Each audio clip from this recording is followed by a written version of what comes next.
After I won every contest, and I had a lot of publicity, etc., so people would think I was different. But then I made the announcement, and I said, now I'm going into self-awareness.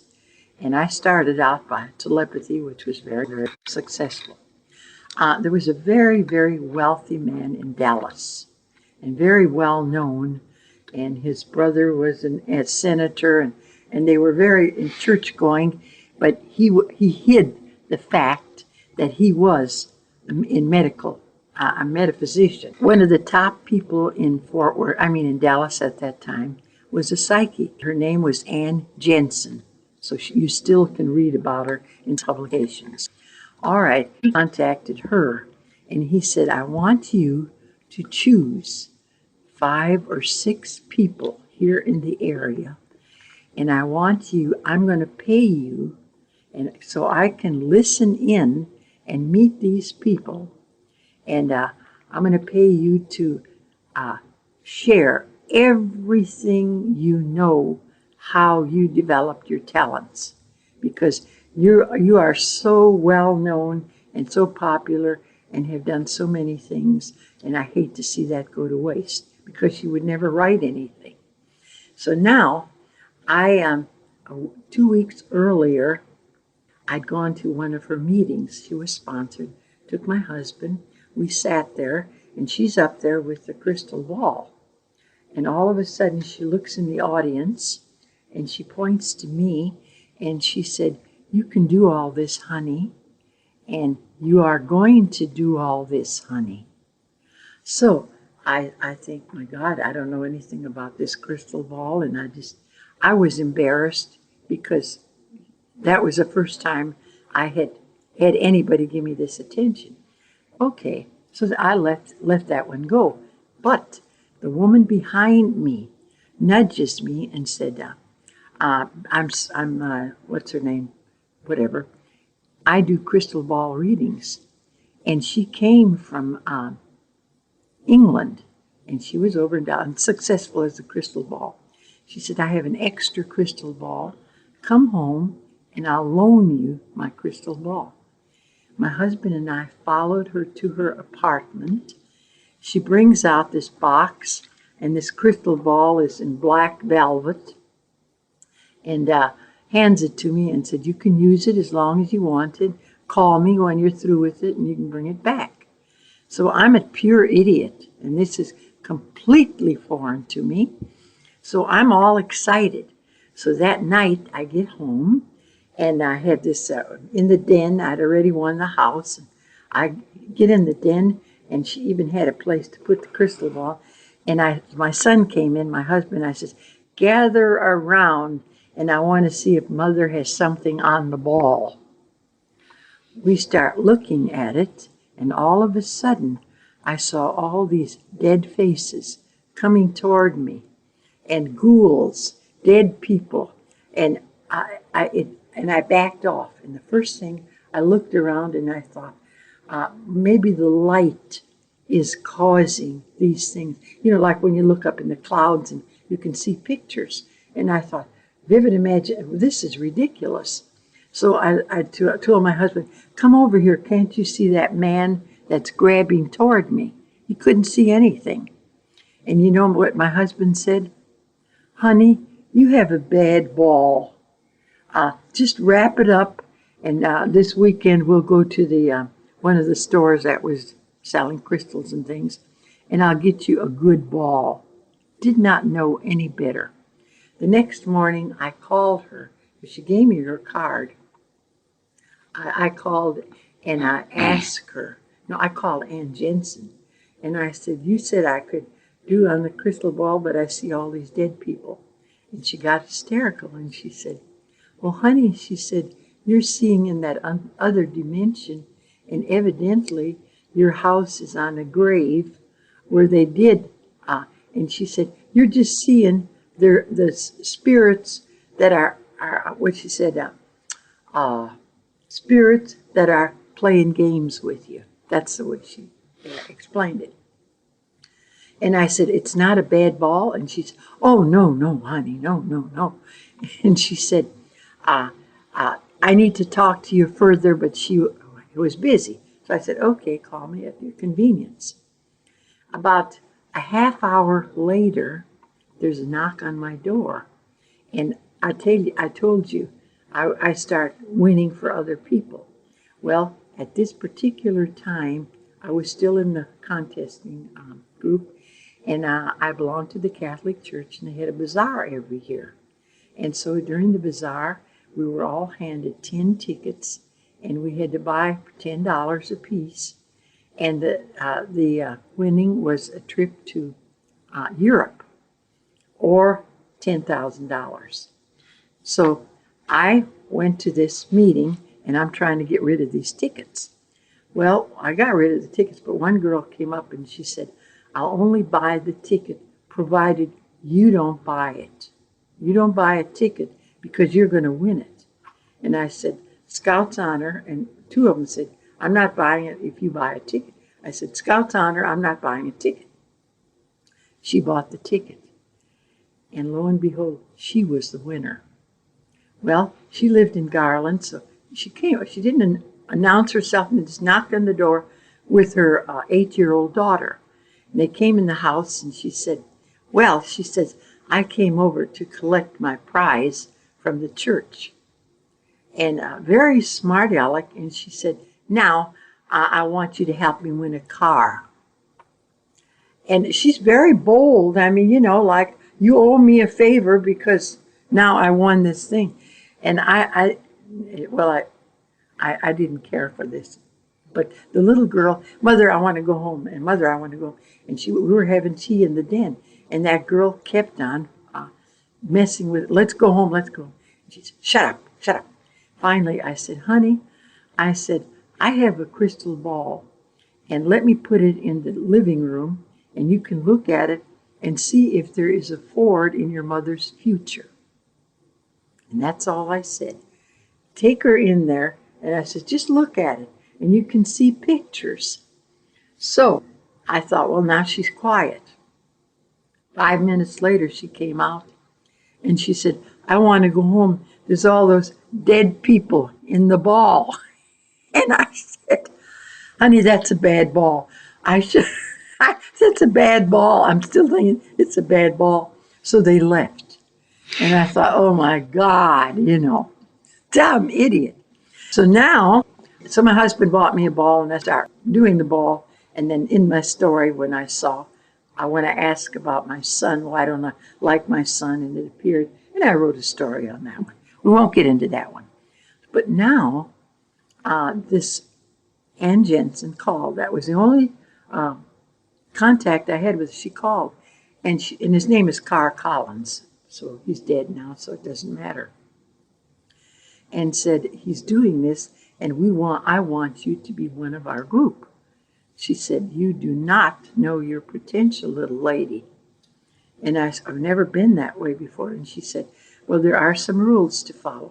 Number one, you're never to tell anybody that Carr Collins is sponsoring you. Number two, we meet every Tuesday at 10 o'clock, and you have to be here. And number three, whatever I assign, you must complete the assignment. And the main thing is not to tell anybody what you're doing. I said, not even my husband? And she said, not even your husband. And she said, because we don't want it to leak out, because people are still stupid, and they think it's the work of the devil, and that's fine. So that night my husband came in, and I said, I had this thing here, and of course I don't know the first thing about it. What do you think? And he said, well, do you think you want to go? I said, I don't know. I don't know what I'm getting into. And I said, I certainly don't have anything on the ball, because that would have just been foreign. And he said, well, honey, he said, you take chances. Go ahead. What can you lose? And if it doesn't work, you don't have to follow through. Okay. So that Tuesday I went. Now, when I got there, she had the astrologer, she had a numerologist, she had a crystal ball gazer, a tea leaf reader, a hand palmist, and a card reader. Now these are the famous people that she knew. Okay, and they're all readers. Two of them have written books, and two of them been on the circuit, and I didn't know any of these people. Because see, I just got into this. So then, the first thing she does is, she talks about her background and all this good stuff. Very fascinating. And the house, Carr Collins, had a house for us. And we'd meet at the house. And they had the breakfast rolls and all this. Because we'd meet at 10 and they'd feed lunch. The maid would leave and we were private. So nobody would know this. And so she said, okay, now our assignment is, this was Tuesday, Wednesday night, is everybody available at 8 o'clock? Privacy. And she told us to have our own little nook. She said one part of the house where the phones are dead, nobody distracts you or disturbs you, and you're going to put that as your place for research. Okay, I got my back bedroom with my lounge chair closed up, and I thought, I'll tell my husband, disconnect the phone, and he's out in the den, and I'll do it. So this is 8 o'clock Wednesday night. She said, because I'm going to sit in my chair, and I am going to hold an object, and I am telepathically communicating to each one of you, because now I know you, and I'm holding this in my hand. And the first thing you do, you have pad and pencil, and then you write down what your impression is. Do not question it. Don't worry about it. Write it down. Close it up. Forget it. Don't even think if you're right or wrong. Next week, you bring your paper. And that's all I want you to do. Okay. So I'm telling you, I was afraid because I thought I had competition here because it was foreign to me. So now, Wednesday night, I get in there and sit down, and I close my eyes, and I see a white dove. A white dove. I write down, white dove. Now, I did the first thing, and I close it up. But now I'm sitting, and I'm thinking, where in the hell did that dove come from? Did she look out the window and see a dove? Does she have a figurine of a dove? Well, maybe she does. I don't know. But I didn't. Then I dismissed it. But all week long, I'm trying to decide where she'd have a dove. Did she look? What is it? Nothing came. So I just dismissed it. So now Tuesday afternoon, we come. Tuesday morning, we come, and she said, okay, now we're going to go around the room. Don't anybody say anything because I'm going to sum it up. And she was kind of the teacher, authoritative. So we walk around the room. She goes around the room and she said, what did you pick up? And she says, I picked up a lot of reading, and this girl spews out some things from the Bible. And the next thing, this woman picks up a book. And the next thing this woman picks up, she evidently had a picture because it's a biblical scene. And she picks this up. And now it's my turn. And I said, I picked up a dove. A white dove. Yes, and then we go through, and I don't remember what the rest of them were. And so all of a sudden, I look, and she pulls out this Bible. And she said, well, she said, see, everybody had the Bible. Look at here. You had the writing, got even down to the writing, the Bible, and you must have gone into the Bible and picked a picture. And she came to me, and she turned the Bible around, and in the Bible was white, and in the center of the Bible was an embossed white dove. And that's what I had picked up. So she's, very good, girls, very good, girls. And this is what we had to do. Now, the next assignment, we had other assignments. Telepathy was fantastic. We had, and we would do this in the room. Now, the next thing was a big, big biggie. That was by location. Now, I did not know any girls, as I said. So at random, she chose, and she said, Helena, you're going to go to, her name was, well, it doesn't matter, Malva's house. You've never been there. You don't know Malva. I said, no. And she said, you are going to go to Malva's house, and I'm going to tell you the time. So we had a little ticket here, so they'd be unexpected. So they wouldn't look for it. So my time was 7 o'clock on Wednesday, Thursday night or whatever. Didn't pick any Wednesday. And you're going to go, and no matter, you're going to locate Melba in her house. You're going to describe the house to the inside and what she's doing. And see, Melba doesn't know a thing. So this frightened the fool out of me. How can I do that? I've never done anything like that before. Use vivid imagination. And what she did, she gave example after example, like you do when you're trying to convince people. And you can do this. You can do this. Very, very, very good at suggestology, I call it. So I'm ready to go. So I project over there. I think it's all, like you say, vivid imagination. I get into her bedroom. Malva's there with her slip on. On the bed, there are a bunch of dresses. And here is a dress here. And she's got jewelry laid out. Malva tries on a dress. And she goes around going, flouncing up and down and going, like when you know, am I thin enough? Does this go good with this dress? And she's doing this and trying on different dresses. And all of a sudden she tried on a chartreuse dress. And it made her look like a sausage. And it was repulsive, you know. And she couldn't even get it on. But she tries it on, and then she had a hell of a time pulling it down. But now she stops. And the blinds are drawn in her bedroom. But she goes there, and she tries to pull the blind down because there was a crack. And she pulls it down, and then she keeps looking. It's to see if somebody can watch her, because she's now a little, what's going on here? I feel somebody's watching. But later on, she said she never knew that I was there. So now she tries on this black dress, and all these pearls are down. And I says, well, that's the one to wear. Makes you look slimmer. And then she goes like this. She hangs the rest of the dresses up in her closet and has this dress up with the pearls. And then I left.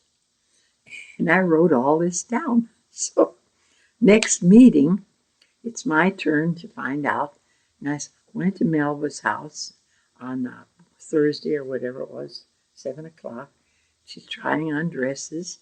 And I said, that chartreuse dress. And she cracked up.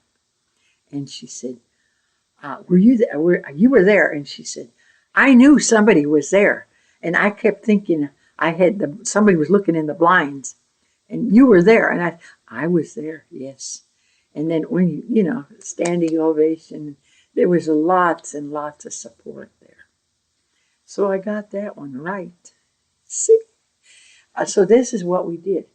Now, he comes, Carl Collins comes, and I can show you some of the books that he bought for us.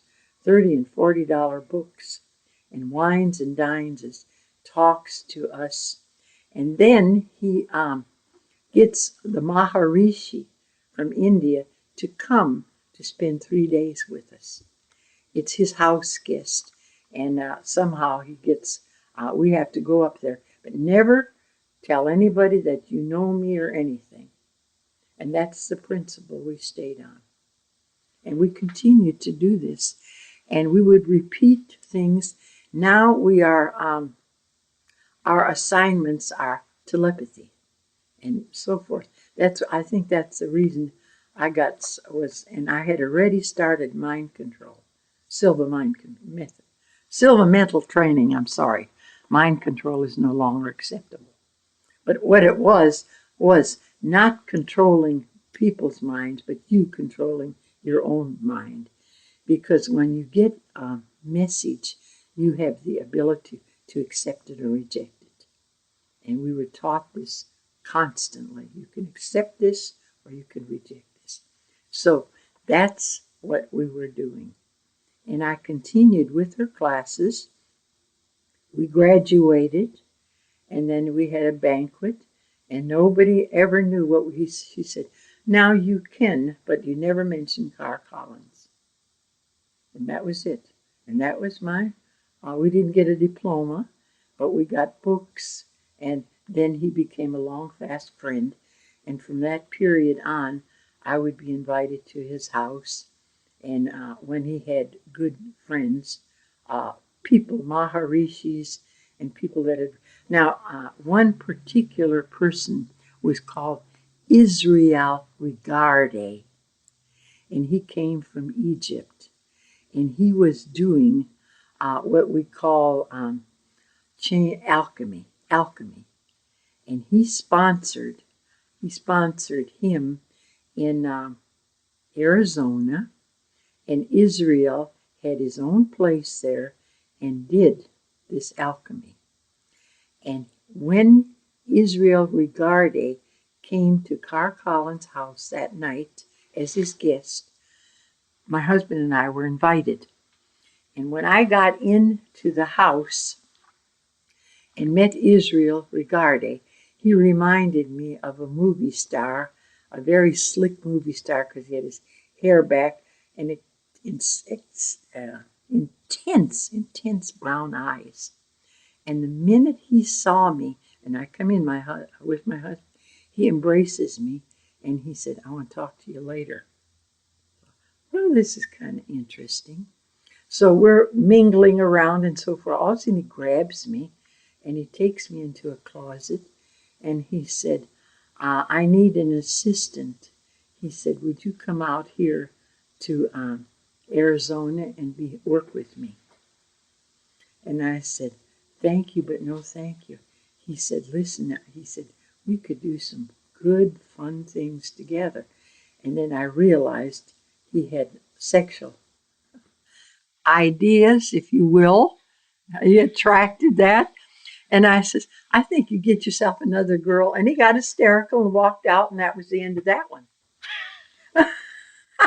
So you meet all kinds. But after that, I mean, this went on. It was, in fact, it went on for a long time. After that, after she died, there was a doctor that started having the classes and being sponsored by Carr. And I never went again. And so what happened was he invited a group to go to England. They paid their own way, but he was there. And he wanted me to go. And at that time, I was with Jose. And I had very little time because I'm doing like you're doing. I'm preparing and doing this and doing that. It was almost a full-time thing. And so now my friend wants to go to England, and she said, "I don't like what they're doing there. It's a secret society." And she said, "I don't like what they're doing. I'm stopping." And I says, "What is it?" And she said, I don't want to talk about it." She said, "Because they're going just a little too far." And I said, "Well, maybe that's why I got out of it." And that was it. But that was the experience I had. So, okay, so the question I have is, when you were in is Melva, right? The name Melva Burrows. Melva's house. Uh-huh. It was, you weren't physically there, you were just spiritually there. That's right. Could you, okay, I just want to make sure I get it. So you couldn't touch or do anything. No. You could just... She felt my presence. Another thing she cautioned, she says, the reason that you are in your own cubicle and no one is to disturb you, because I said, don't you dare come in for any reason until I come out of there, because I'm doing my research. Because she said, If you do not do that and you're out of your body and somebody touches you, she said you can go into a heart attack or shock because it's so intense. So, I mean, this is what she said. See, I didn't know any better. Okay. So I would say, Pat, don't you dare. Don't you? Have you ever had a dream where you wake up and it startles you when somebody touches you? Yeah. Well, it's a little dream, but she said getting out of the body was more intense. Yeah. Be sure nobody touches you. So okay. So you're not. So you're not really cloning yourself. You're just being, your body's one place and your spirit is another. Yes. Yes. Okay. So you're not Helen here and Helen there. Yes. No, I meant I'm not cognizant when I'm sitting in that chair, because after I project myself, all I can see is Melba's bedroom. No, but I mean, there's not two Helens. No. There's not. It's just okay. No. So I get it. I'm out of my body, but you're out of your body. Okay. So you're still one person. Yes. Not two people. That's right. Okay. That's what I wanted to check. Now, Melba, Ann Jensen knew I was a night person. Oh, and she knew that sometime I said, I don't need but 2-3 hours. And so I'm in my office writing or meditating or mostly writing and reading. Oh, God, I read 24 hours a day because I'm like a sponge. This is good. Oh, God, this is better. Like you are now, you know? Well, and so she assigned this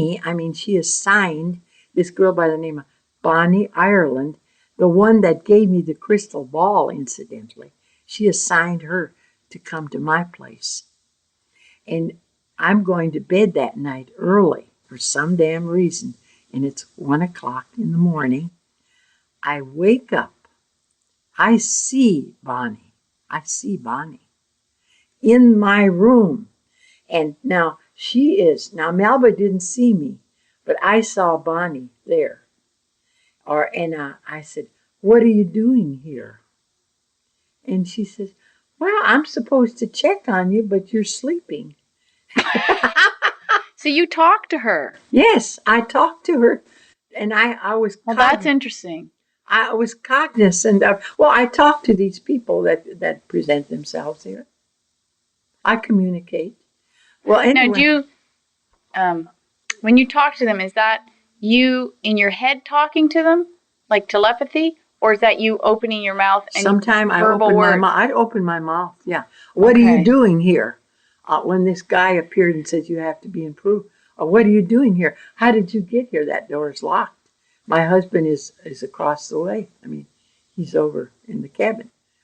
How did you get in here? And then he'll say, and then he'll talk to me. Okay. And then he dissipates, but he's solid.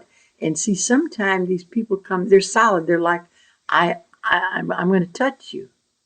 I don't touch them, but they're solid, absolutely solid. And some are wisps. And then some of them, when I go outside, I can see through them. So they're at all levels. They're all different times. Every experience is uniquely individual and uniquely new.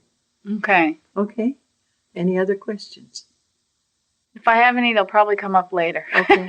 But, that was one of my phases of what I'll say preparation. But see, this came to me. This absolutely came to me. And then later on, Carr was married to the person whose parents wanted him to be married, to another wealthy socialite. He outgrew her. He had 2 sons. He outgrew her, and he divorced her because there was nothing there. And they went to counseling. Well, he was so enamored with the counselor, he married her. And after he married her, she never liked me. They lived in a huge, big mansion, but she would not live there. And so his first wife inherited the mansion. The second wife, he built a 3-story house in a very prestigious area in Dallas. And so I would go I went to the mansion once or twice. That's where Rigardi was. But the next time, he still invited us as his guests. And the next time to meet his wife after he married, she did not like me immediately. She just sort of snubbed me. Now I'm on lecture circuit, and I lose track of him. I'm not in that group anymore because I have other interests. But I came back from tour, and my husband said, "Carr called you. He wants to talk to you." Okay, so I call him back, and he said his wife had inoperable cancer, and he loved her dearly, and he had done everything he could possibly do to save her life.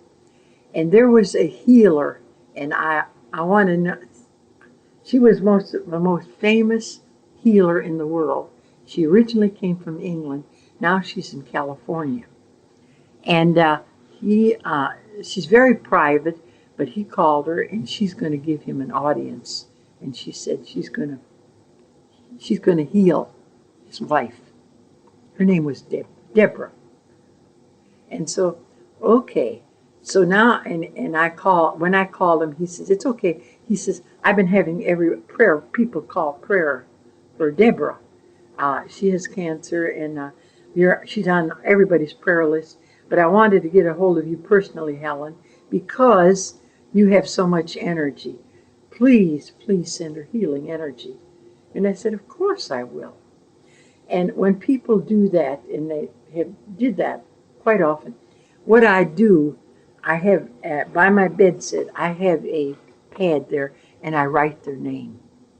And before I go to bed, I hold up this pad, and I say, "Deborah wants healing, Joseph wants healing," and I don't even care what their problem is. I'm not interested. I just want them to be healed, because there are many different kinds of healing. Okay, so now, yes, I will pray for Deborah. I will pray to have Deborah healed. And so 3 days later, somebody said, "Call Carr and tell her she's healed." Now, I did not know if he went to this woman yet. I didn't know anything. He just said he's going to go and get an appointment, and he's taken her nurse with him. She's going to be healed. So I called him and I said, "Carr," I said, she's healed. She's healed." And he said, "No, she isn't." And he cried. I said, "Yes, she's healed. But she died this morning." I said, "Carr, she's healed." And he says, "What do you mean?" I said, "There are many, many kinds of healing. And this healing is taking her out of her pain and misery. She has other work to do. Carr, she is healed." And that was it. So, I didn't know any of this, but when I get a message, I don't interfere, but if I get a message, I usually follow through. I follow through. And I called her, and she had died. So he had to cancel the trip. Whatever her name was. She's written 4 or 5 books, and at that time was very, very world-known, popular. So, I learned so damn much. So naive in so many areas. And at some time I would get encouragement from this other dimension. And I would just back off. Like, I had a group of people out here, and this woman said, "I'm afraid my son's on drugs, and he's gotten in with the wrong group of people at school. And I'm limited on funds, and I want to send him to college. And if he gets caught in any of this, he'll lose he'll be disgraced, and he won't get to go to college. And can you help him?" I said, "Well, I can. What is it that you want to do?" And she said, at that time I was doing tarot card readings. And I said, "I'll tell you what." I said, "Yeah, on one condition. You do not tell them to come and have a reading. And how you approach a teenager, you go home and you say, what's his name? His name is Rod. Okay. Tell Rod that you met this offbeat gypsy in Alvarado. Tell him I'll pay to have your reading and have him call me. He's got to call me and tell him to come, and then I can make an appointment with him. Okay. He called me that night. Mrs. Hadsell, my mother's been out there, and can I come out and have a tarot reading? I said, sure, Rod. When is it convenient? He said, well, can I come at 10 because I work at Kroger's starting at 1? And I said, sure. Well, car drives up. I have the tarot cards ready back there, and I go to the door to meet him. But when he walks up, there's a priest behind him. And this priest is as solid as you are. He has a brown robe on and bald head up here and dangling beads, rosary around his sash. And he's with this kid, behind this kid. And I'm looking, and I said, Rod, oh, you brought a friend. And he looks at me, and he's a friend. And about that time, bless my dog, our dog came up and is standing beside Rod. And I said, well, I mean, a friend, the dog. Your dog is friendly to you, so you're welcome here. And then he just kind of shook his head, and the dog moseys off. But this priest, or he was a Dominican, whatever it was, is tight against this kid. Now, we get out here, and I'm sitting there, and I'm wondering, what the hell is this priest doing with him? So I get on and lay out the cards and explain the cards. And I said, oh, laying the cards.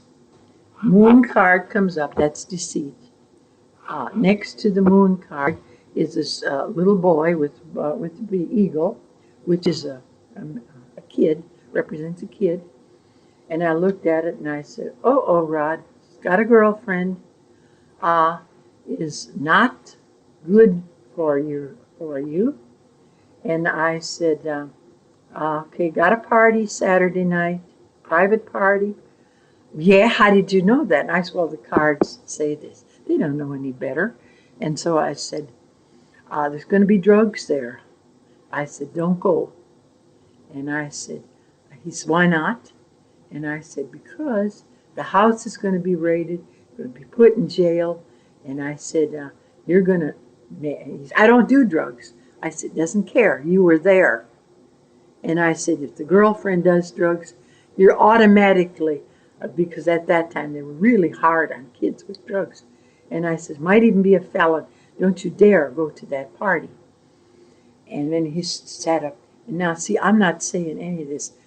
This priest behind him is telepathically communicating. And when this happens, voice resonance changes. And I know it's not me. And that's the only way I know it's not me, because it happens so often. Now, I'm telling him this afterward, and I said, by the way, this is all confidential. I know nothing. Your mother doesn't say anything, and not even if she calls. This is between you and me. It's between us, Rod. Any questions? And he looks sheepishly at me, and he says, well, can I tell you something? And I said, sure.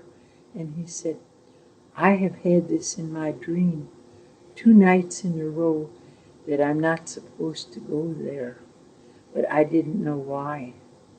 And I said, girlfriend, bad news. And he said, she's very, very pushy, but and I said, good sex. And he said, yeah. And I said, that's not where it's at, son. And I'm talking to him like, can relate to him beautifully, absolutely beautifully. But never, never mention that priest. I don't mention things like that. And so he left. And I said, okay, now, it's your decision. But I tell, this is the way it's going to, this is the way it's going to fall out. Well, he left, and he's still shaking his head. And as I greet him out, he looks back at my house and shakes his head because he really and truly was impressed. And so I didn't know anything about this. But thank God, I think Wednesday or Thursday, following Wednesday or Thursday, his mother didn't call me. He called me. And he said, Mrs. Hadsell, he said, I didn't go to the party and they raided it. And my girlfriend went. We broke off and she was sent to jail. And I said, right on, Rob. And that was it. Never heard from him again. Never heard from his mother again, nothing. But see, these are things. See, we really and truly do not know when guides come around us, when they compel us to. And that's why I say some of these readers are good. They can, you say, read minds, but they can also get messages from somebody that they can see. And some of them, and because I have talked to so many of them, and I know how they operate, some of them can see the person behind you, some cannot, but they receive the message, and they receive that it wasn't coming from them. And some of them say, well, it's cards. And I said, if it's the cards, and then they came up purposely that way so you could read it. Because doing cards is just an analysis. But anyway, you are on target. I mean, some of it is generalized. I'm going to admit it's generalized. But some of it is profound. And when it's profound, honey, it comes from your guides, higher intelligence, and they come in all sizes, all shapes, all colors. I've even had one as a child, and I would say he was about 12-year-old little boy, come behind a woman and talk to me. So I never knew. I just never knew.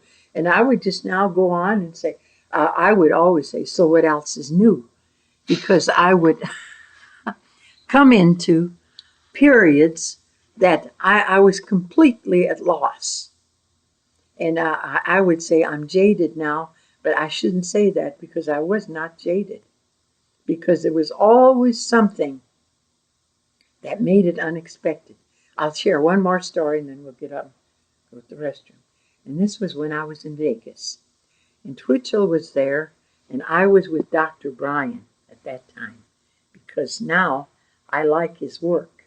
And I even took, this was a class on aggression. And I wanted to be there. And so I took his class. And Alan was with Twitchell. But Twitchell wanted to see me that night. Well, during a break, Alan and I met and had a cup of tea in the restaurant there. All of a sudden, this short, stubby guy with a Hawaiian shirt comes up, looks at me, squeezes me, and he said, "Hi, kid, did you get married this lifetime?" And I thought, who in the hell are you? And he looked again, he said, "Did you make it legal?" And I said, "Well, yeah, I'm married." "Well, hell," he said, "you're not practicing what we were taught in the monastery." I said, "What were you taught? What were we taught in the monastery?" He said, "Hell, did that rub that out of your system completely?" I said, "What are you talking about?" He said, "Sex." He said, "Sex on the inner planes."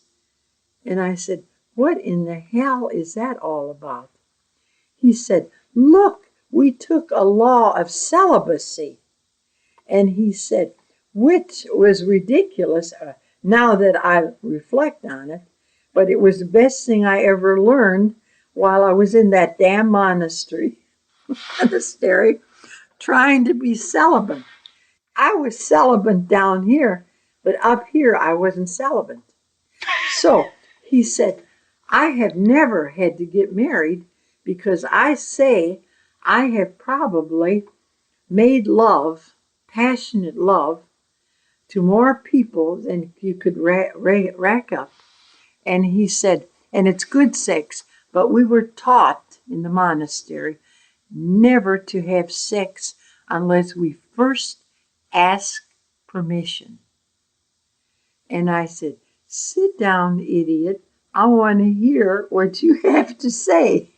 So he pulls up a chair, and I absolutely had no idea what he was talking about. He said, when you're out with mingling with the multitudes, and you see a person that you're sexually attracted to, he said, get a mental picture of her. That night you go to bed if you're horny. He said, project. You don't know where she's at. Project to her, into her bedroom.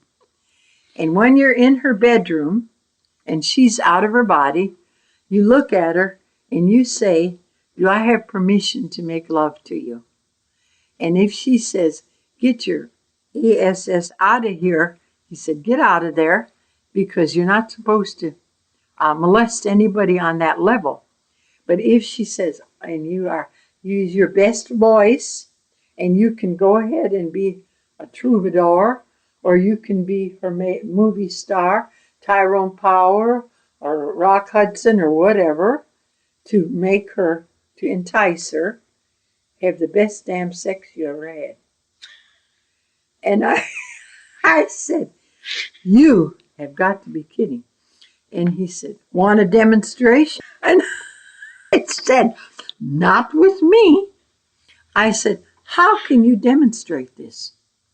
Well, okay. He said, now, my friend and I are sitting there, Alan and I are sitting there. And he said, okay, I'll tell you what. And just about that time, my friend, Eugene Davis, who had lived in Dallas and had all of the designer, well, he was an interior designer, gay. He came to Vegas. He'd never been to Vegas before, and he knew I was going to be there, and Alan, and he knew Alan and I, and we socialized. Good kid. And so he comes in and sits there, and I said, oh, good, Eugene, we're here, and we met this idiot, and I'm supposed to learn something tonight. And Eugene said, I can't get a room. They're all booked, everything's solid, there's so many conventions, I may have to go to another place. And this idiot says, well, I have a room with 2 beds, and you're welcome to, be in the other bed. I won't touch you, honest Scout's honor. And so Eugene, oh, thanks. So we got that one squared away.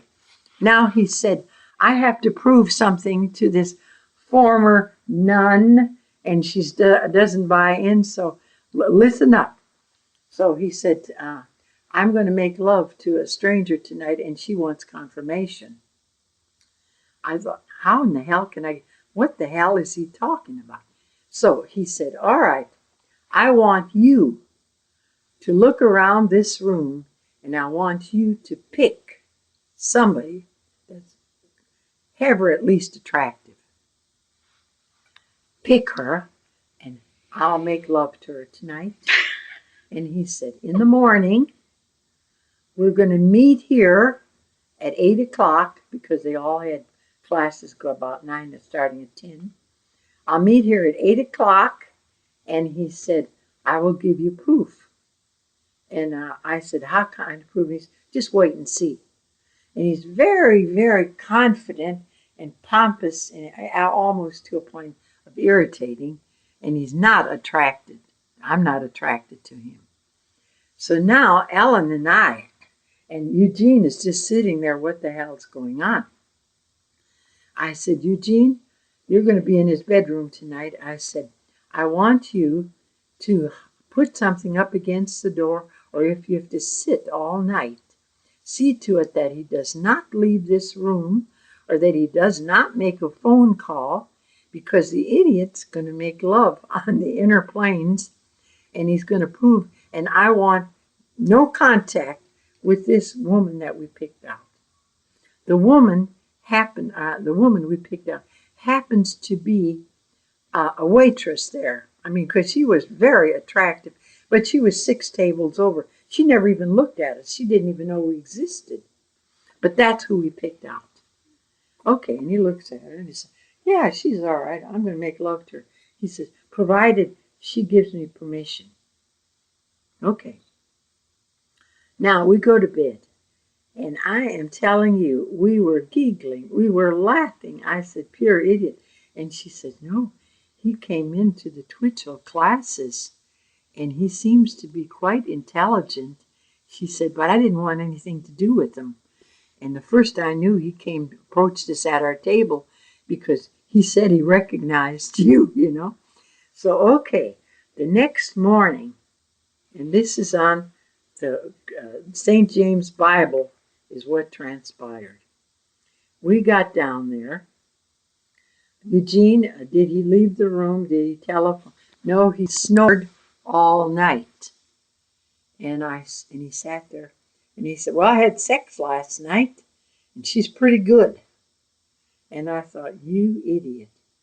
And we are sitting there and all of a sudden he turns around and this waitress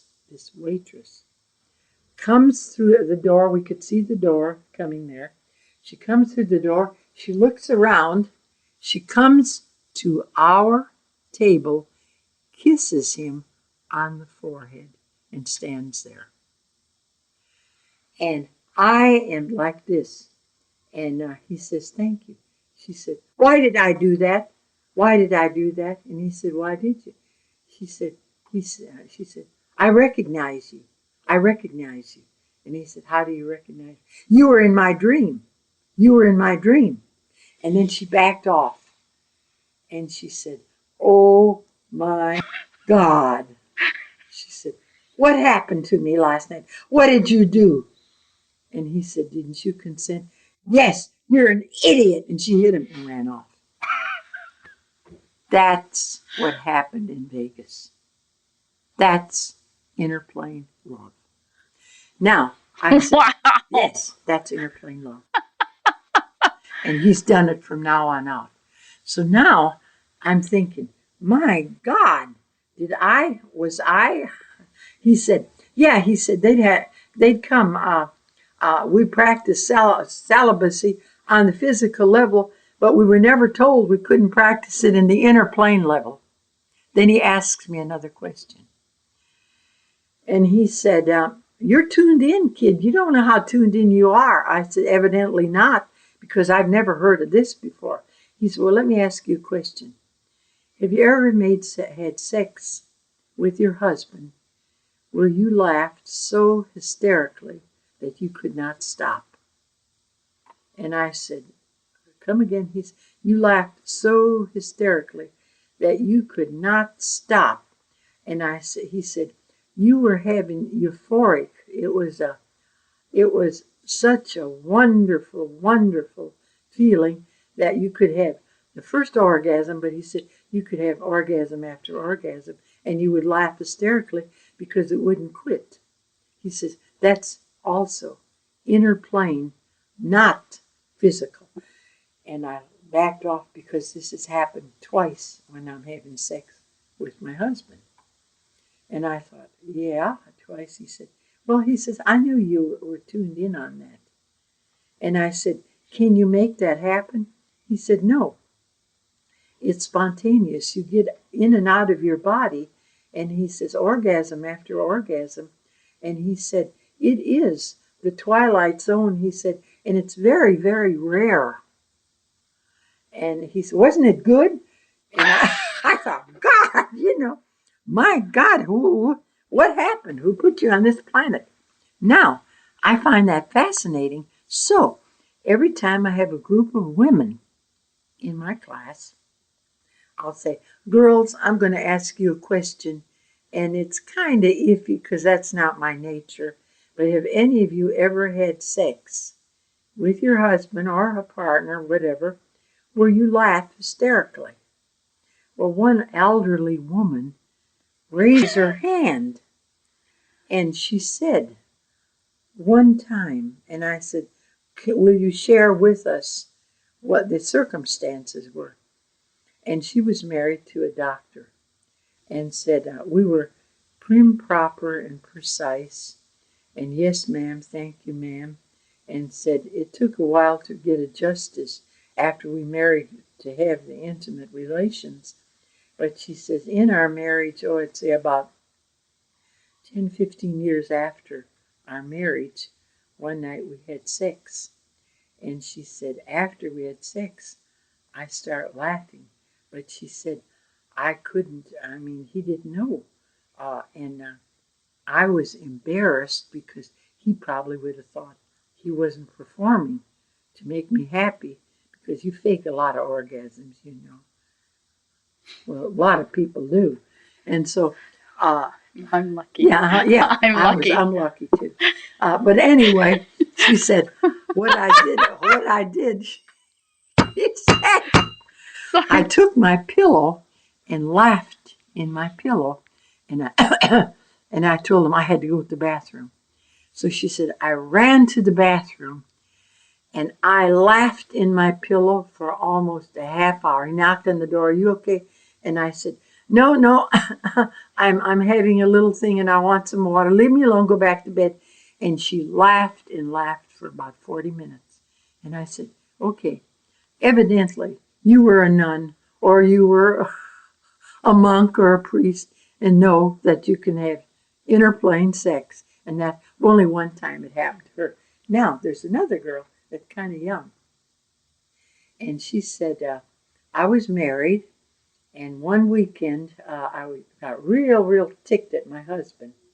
And I went on a get over it party, she called it, and went to a resort because there was a hunting lodge there or some damn thing.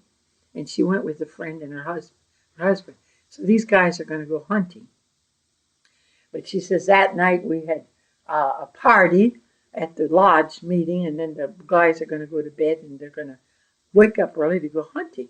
But she says one of the guys that was there didn't have a mate or anything, and we're so sexually attracted and we've been drinking, and he invited me to his cabin.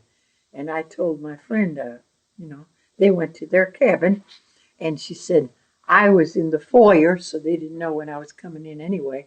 And I said, I'll be in later on. I'm going to go and get better acquainted with this guy. He wanted to show me something in his cabin. Well, the minute we got there, there was a fireplace, and there was a rug on the floor in front of the fireplace. She said, we had sex. And she said, after I had sex, I started to laugh and laugh, but it was hysterical. And he started to laugh. And she said, we laughed so hard, I wet myself, and he had to run to the bath, and we just laughed, but we thought it was the drinking. And I said, well, you had out of the body orgasm, after orgasm. So it's very, very, very, very rare. Very rare. Has that ever happened to you? No, I'm not that lucky. Okay, all right. Okay. If it happens, then you can tag it as out of the body sex. And it was taught, he claims, in the monasteries.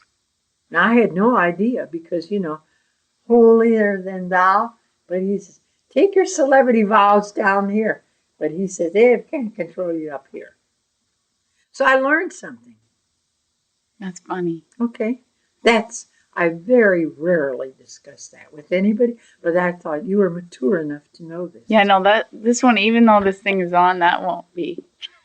Okay. It's just for my ears. Something you won't write about. Or talk about. You won't discuss it because you won't talk about it around men. I don't talk about it. But I do know Joe does that. Oh, is that why you're monk? No, I knew that because that's why you said he monks around. Yeah. I had already figured that out, so you're not letting anything out of the bag. You didn't let the cat out of the bag. I figured it out. I think it was in the physical. Not so. No. Out there. Yeah. No, I figured it out. It's okay. You didn't let anything slip. I'm pretty intuitive, so it's okay. There's two more words for me: intuitive and intelligent. Okay. Yes. Okay. And discreet. I'm discreet because